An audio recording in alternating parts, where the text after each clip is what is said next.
शांत, स्वच्छ, प्रशस्त अशा ठिकाणी जर थाळी खायला जायचं असेल तर नक्की या नैवेद्य थाळीला भेट द्या.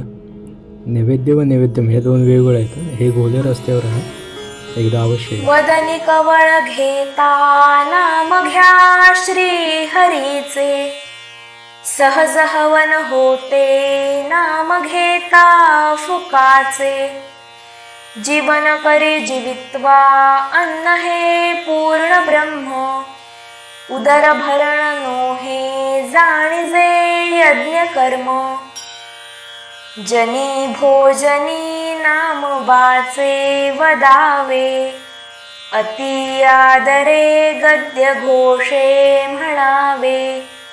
हरी चिंतने अन्न सेवित जावे, तरी श्री हरी पाविजे तो स्वभावे.